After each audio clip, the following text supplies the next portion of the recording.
Coach Brad here. I just wanted to take a quick moment to let you know about the Chasing Poker Greatness VIP newsletter. Hopping onto the VIP newsletter is the absolute best thing you can do to ensure this plucky little podcast keeps going indefinitely into the future. When you sign up, you'll get exclusive behind-the-scenes Chasing Poker Greatness content, access to the private Chasing Poker Greatness Slack community, notifications for product launches, entries into monthly free coaching giveaways, and much, much more. So if you're wondering what the absolute best thing you can do to support your favorite poker podcast, head to chasingpokergreatness.com/VIP and access the newsletter today. One more time, that's chasingpokergreatness.com/VIP. And now, back to the show. Poker's legendary champions, next generation stars, and tireless ambassadors of the game, sharing their wisdom and guiding your journey to high achievement on the green felt. This is Chasing Poker Greatness with your host, Brad Wilson.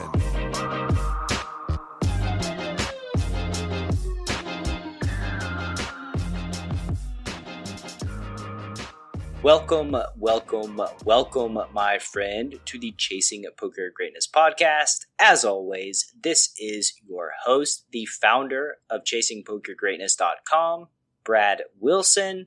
And today's guest on the show is the author of Winning No Limit Hold'em, Ashley Adams. If there's one thing I can tell you straight away about Ashley, it's that dude is a natural-born storyteller and has gone out of his way to collect more than his fair share of amazing poker stories. Luckily for you, he's just about to share some of his favorites in this here conversation.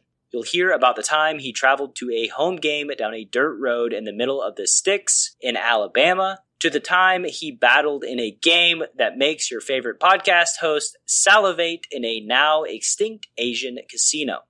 In today's episode, you're also going to learn the resourceful ways Ashley was able to find home games in towns where he had literally zero connections, what really grinds mine and Ashley's gears as it relates to poker content creation, and much, much more.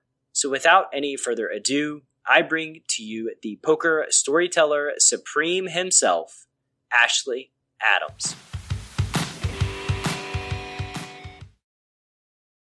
Ashley, good morning, sir. How you doing? I'm doing fine, except for the fact that I can't see out of my right eye. I'm doing terrific. Well, we all have our minor ailments that are holding us back in life. You know, yours is you just can't see out of one of your eye. Hey, that's why you got two. And tell the audience, tell the listener what happened. I had retina detachment about a month ago, and then I had retina reattachment surgery. And I've been struggling to see. And then in a couple of weeks, the surgery and the reattachment will be complete, and I'll be returned to 20/20 vision or better. I'm looking forward to it, but it's not comfortable now. I can see you, and the fact that you have no hair, but you do have headphones. So I think I'm seeing all right. Yeah, I told you about, getting in the middle of Negreanu and Doug Polk. You're bound to get hurt when you put yourself in the middle of those guys. Well, I wasn't so precariously positioned. I've played with Daniel, but I've never played with Polk. I've read his stuff. In fact, I was just yesterday reading Negreanu's book from way back when. He wrote that huge volume with other people. And I was thinking about how different playing styles become outmoded after a time. I mean, he was recommending raising 3 times the big blind in tournaments. I don't think any of the pros do that anymore. But it's anyway, I was contemplating his interesting theories back in 2005, 2006, and how they've evolved. Yeah, we didn't know as much back then, and we didn't have these supercomputers that we could put a bunch of numbers into, and they could, whir on for like a week or two and come out with some precise number that we ought to be opening with preflop. We were just winging it back then. Right. Can you tell the listener something interesting about you that a lot of people don't know? Well, nearly the whole world doesn't know anything about me because I am not much of a celebrity. But I am very active in the Jewish community, former president of my synagogue. That's something that most people who see the name Ashley Adams would not typically guess. I'm the co-chair of the Jewish Labor Committee, and I have held many fundraising tournaments at my synagogue. Really? You bet.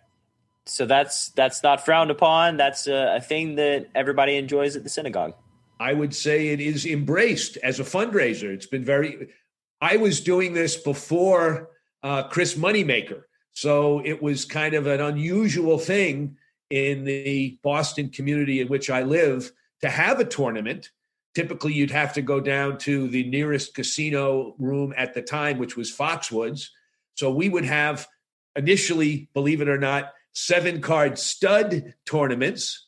And then later, when everybody embraced No Limit Hold'em because they saw it on television, we did No Limit Hold'em once, but we were like the only game in town. Now, of course, I live in the greater Boston area. There are, even after COVID, we have tournaments running all the time in nearby New Hampshire. And before the COVID disaster, every Knights of Columbus, VFW Hall, Italian American Club, they all had tournaments all the time, not to mention Foxwoods, Mohegan Sun, the Encore, etc. So I feel like I was a trailblazer in yeah, you absolutely were. And a lot of people don't know that the VFWs and all of these places, like in my hometown of Chattanooga, Tennessee, there's a home game every night somewhere. That's right. And there's not just one, there's multiple. And I'm going to go out on a limb and say that in almost every city in the United States, you can probably find a home game every single night of the week if you check closely enough. That's true, Brad. In fact, I can speak to that. One thing that many people may not know, but that I've tried to publicize, is that I may be the only person in the world who has played poker in every state in the United States. And to do that, considering that only 38 states have legal public poker rooms, and when I started this, there were only 11 states that had legal public poker rooms, I had to find and play in many private games in many cities, including Boise, Idaho, Portland, Oregon, Memphis, Tennessee, Murray, Kentucky. So I can absolutely speak to what you just mentioned. Every place you go, if you work at it, you can find a home game, including places in the Bible Belt and whatever. And in fact, I'll just add something else about this because this is one of my favorite topics. This isn't poker strategy, but it is part of what makes me love the game. I joined the Elks Club, even though they're kind of an old school organization. What is the Elks Club? Elks, more than any fraternal organization, more than the VFW, more than the Moose, more than the Rotary, more than anybody, has small poker games throughout the United States, $5 tournaments, $10 tournaments, whatever. And I wanted access. If you're a member of the Elks, you have your Elks card. You go into Paducah or Shlomoville or whatever, and you can get into the Elks Club and play in their poker games. So I did that. What is the Elks Club? What is this thing? I've heard the name, but I have no idea what it is. Okay. The Elks Club is a wonderful fraternal organization. And I say fraternal because it was started by men. It's now absolutely open to women. It used to be, in fact, exclusionary on race and religion, but it's totally opened up to everybody of every type, that prides itself on doing good deeds in the community, fundraising, and the like for different groups of indigent children, educational money. They pride themselves on their patriotism. And I think patriotism can go both ways. You know, sometimes it's something that's embraced by the right wing, but I see it as something that is universal. Patriotism includes dissent and all of that, free speech. But they are very big on supporting fundraising and philanthropy, but also, and I think a lot of their popularity in the middle and early parts of the last century was because they are a place where you can drink legally as a club when perhaps your town is dry or dry on Sunday. You can always go to the Elks for a beer or a Boilermaker with other people when other places might be closed. And I think that's a small part. It has no interest of mine. I'm not a drinker, but I think a lot of people saw the Elks as a place where they could legally drink if they weren't a veteran and couldn't get into the VFW or the American Legion Hall. Yeah, so basically in their downtime when they're not saving the community, they can go drink and gamble and on their periodically. You have a profitable operation selling drinks to your members. It's not free. You got to pay at the bar. And that can help subsidize a lot of your philanthropy or your support for kids or your support for veterans. You're making it off of the people that want a place to drink. So for sure. I never thought we were going to talk about this on this show, but I'm happy to have done so. And I want to actually ask you a follow-up question. All these places that you've played cards, was it through the Elks Club? Like, do you have any stories about, how do you find a home game in a place in the middle of the Bible Belt with no casino around and you don't know anybody there? Yes. Like, how the heck do you do that? That's a great question. The answer about the Elks, I'll just address that quickly.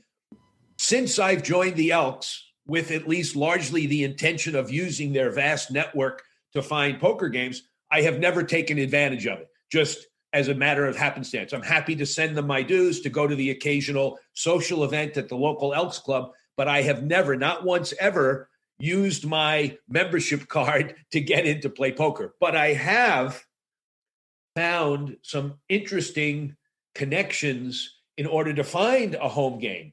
For example, and this relates back to my ethnic identity, I was in Virginia.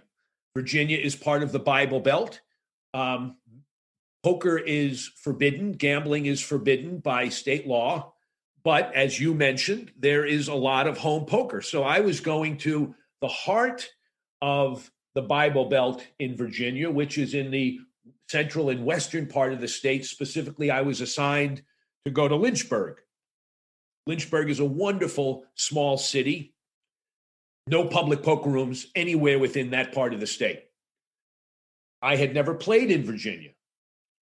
So I decided to try to find a game. And what I did was, first, I did what I often do, is I called the local newspaper, the Lynchburg Times or the Lynchburg Gazette, I forget the name. What year was this? Pardon me? What year was this? This was roughly 2003. Okay, so there are poker. What you're going to mention? Poker room. Where? I was just going to mention the internet and our search capabilities and the connectivity and how like 2003 is going to be different than today. Like 17 years ago was a different world when you're trying to find this